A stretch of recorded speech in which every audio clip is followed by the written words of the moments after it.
Pela primeira vez em 9 anos as contas públicas deverão fechar no azul. Em 2022, o governo central, que é composto pelo Tesouro Nacional, Previdência Social e Banco Central deverá obter superávit primário de 13,54 bilhões de reais. Isso ocorrerá porque além de as despesas caírem, o governo aumentou as projeções de receitas. A estimativa consta no relatório bimestral de avaliação de receitas e despesas, enviado nesta quinta-feira ao Congresso Nacional. A versão anterior do documento divulgada em julho previa que o governo central fecharia o ano com déficit primário de 59,5 bilhões de reais. Desde 2014 o governo central registrava déficit primário ano após ano. A melhora do resultado fiscal deve-se tanto à queda das despesas como ao crescimento das receitas. Mesmo com as desonerações concedidas sobre combustíveis e produtos industrializados, as previsões de receitas brutas saltaram 82,1 bilhões de reais em relação ao relatório anterior, divulgado em julho. Ao descontar as transferências para os estados e os municípios, a estimativa das receitas líquidas aumentou em 69,9 bilhões de reais. Em relação aos gastos, a projeção para as despesas primárias em 2022 caiu 2,9 bilhões de reais, devendo fechar o ano em 1,8 trilhão de reais. A estimativa para os gastos obrigatórios caiu para 1,6 trilhão de reais, que é menor do que foi projetado em julho. A previsão de gastos não obrigatórios do Poder Executivo foi reduzida em 1,01 bilhão de reais para 153,2 bilhões de reais.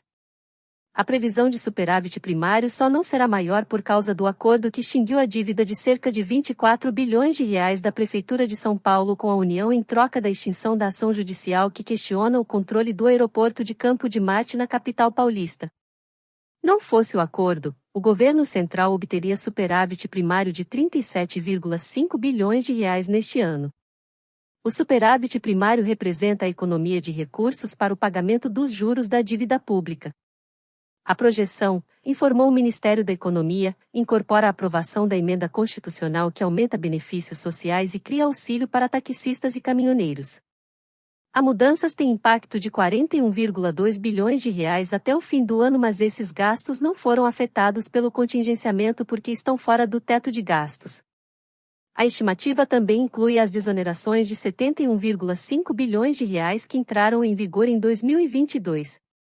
Desde o início do ano o governo concedeu diversas desonerações para estimular a economia.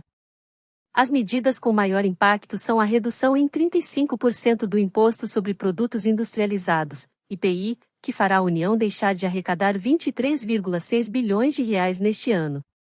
Em segundo lugar, vem a desoneração sobre os combustíveis, com impacto de 16,5 bilhões de reais nas receitas do governo. No fim de março o governo havia contingenciado 1,7 bilhão de reais em emendas de relator. Em maio a equipe econômica inicialmente divulgou um bloqueio de 8,2 bilhões de reais, mas o valor foi posteriormente reduzido para 6,9 bilhões de reais. Em julho o governo fez um novo bloqueio de 6,7 bilhões de reais.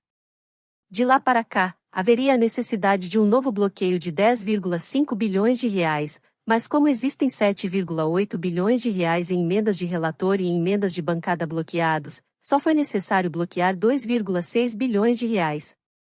A cada 2 meses, o Ministério da Economia divulga o relatório de avaliação de receitas e despesas, documento que orienta a execução do orçamento. Com base nas previsões de crescimento da economia, de inflação e do comportamento das receitas e das despesas, a equipe econômica determina o bloqueio necessário para cumprir as metas de déficit primário, resultado negativo das contas do governo sem os juros da dívida pública, e o teto de gastos.